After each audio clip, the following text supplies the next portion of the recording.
Malaysia Penang பகுதியில் ஜனவரி 4 மற்றும் 5 ஆகிய 2 நாட்கள் உலகத் தமிழர் வம்சாவளி மாநாடு நடைபெறுகிறது. அந்த மாநாட்டில் பங்கேற்பதற்கு அவருடைய ஒருங்கிணைப்பாளர் செல்வகுமார் விடுத்த அழைப்பை ஏற்று நான் இன்று மலேசியா பயணம் செய்கிறேன். தமிழகத்திலிருந்து பல்வேறு அரசியல் கட்சிகளின் தலைவர்களும் குறிப்பாக அமைச்சர் பெருமக்களும் பங்கேற்க இருக்கிறார்கள்.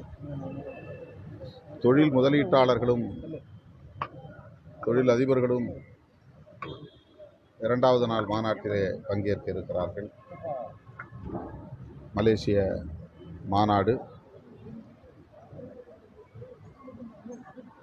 தமிழ் உலகமெங்கும் அழகுற ஒட்டுமொத்த தமிழ் மக்களின் பங்கேற்போடு வெற்றிகரமாக நடைபெற உள்ளது.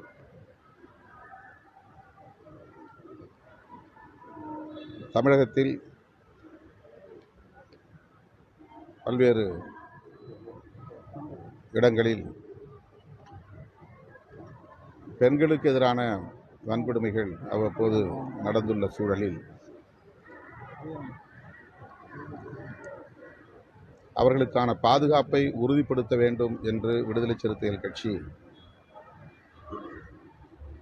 அவ்வப்போது தமிழ்நாடு அரசுக்கு சுட்டிக்காட்டியிருக்கிறோம், வேண்டுகோள் விடுத்திருக்கிறோம்.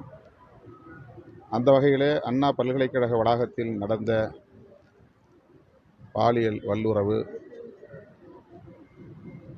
அதில் தொடர்புடைய குற்றவாளி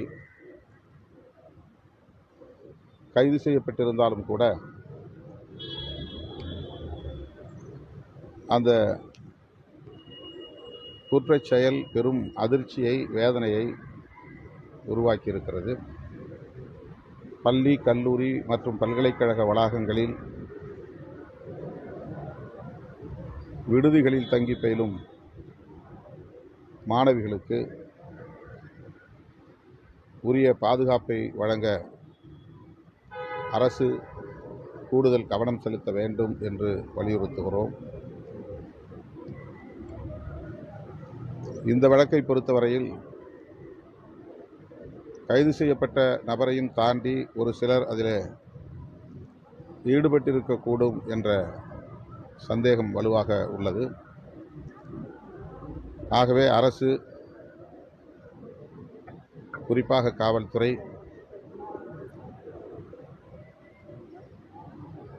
நேர்மையான முறையிலே புலன் விசாரணை நடத்தி குற்றவாளிகள் யாராக இருந்தாலும் அனைவரையும் கைது செய்து உரிய நடவடிக்கை எடுக்க வேண்டும். கைது செய்யப்பட்ட நபருக்கு உடனடியாக பிணை வழங்கக்கூடாது. அவரை சிறையில் வைத்தபடியே புலன் விசாரணையை முடித்து குற்றப்பத்திரிகையை தாக்கல் செய்து வழக்கு விசாரணையையும் முடித்து தண்டனை வழங்க வேண்டும் என்று விடுதலை சிறுத்தைகள் கட்சி வலியுறுத்துகிறது. குறிப்பாக யார் அந்த சாருன்னு எதிர்கட்சியினர்லாம் நிறைய இல்லை, அதுதான் சொன்னேன். அந்த மாதிரி ஒரு சந்தேகம் இருப்பதனால்தான் நேர்மையான புலன் விசாரணை தேவை. குற்றத்தில் ஈடுபட்டவர்கள் யாராக இருந்தாலும் அவர்கள் அனைவரும் கைது செய்யப்பட வேண்டும் என்று மீண்டும் வலியுறுத்துகிறார். அனுமதி வழங்காம இருக்காங்க, அதனால பிரச்சனைகளும் ஏற்படுது. அதை எப்படி பாக்குறீங்க? இன்னைக்கு பாமகவுடைய போராட்டத்துக்கு அனுமதி வழங்குறாங்க. அனுமதி பல்வேறு இயக்கங்களுக்கு வழங்கப்பட்டு போராட்டங்களும் நடந்திருக்கின்றன. முற்றாக அனுமதி மறுக்கப்படவில்லை. இதே பிரச்சனைக்கு பலர் பல்வேறு இடங்களில் போராட்டங்களை நடத்தியிருக்கிறார்கள். ஆனால் இதை வைத்து அரசியல் செய்ய வேண்டும் என்று சிலர் உள்நோக்கத்தோடு செயல்படுவது, அதனால் அரசு அதற்கு ஒரு முற்றுப்புள்ளி வைக்க வேண்டும் என்று அணுகுவதாக தெரிகிறது. எதுவாக இருந்தாலும் எதிர்க்கட்சிகளுக்கு போராடுவதற்குரிய வாய்ப்பை வழங்க வேண்டும், அனுமதி வழங்க வேண்டும் என்பதுதான் விடுதலை சிறுத்தைகளின் வேண்டுகோள். நேற்றைய தினம் புத்தாண்டு வாழ்த்துக்கள் தெரிவிக்க விஜயோடைய புகைப்படம் அடங்கிய தாவேகாவினர் வந்து போஸ்டர் விட்டுருக்காங்க. அது வந்து காவல்துறை வந்து அனுமதி மறுபோது தெரிவிச்சிருக்காங்க. எப்படி பார்க்குறீங்க? அது மாதிரி அதை பறிமுதல் பண்ணியிருக்காங்க. எல்லா போஸ்டரையும் கிழிச்சிருக்காங்க. அது இல்லை, அந்த கவர்னருக்கு கொடுத்த அறிக்கையை துண்டறிக்கையாக கொடுக்கும்போது பர்மிஷன் இல்லாமல் கொடுக்காதீங்கன்னு சொல்லியிருக்காங்க. புத்தாண்டு அரசியல் காழ்ப்புணர்ச்சி இருக்குமா?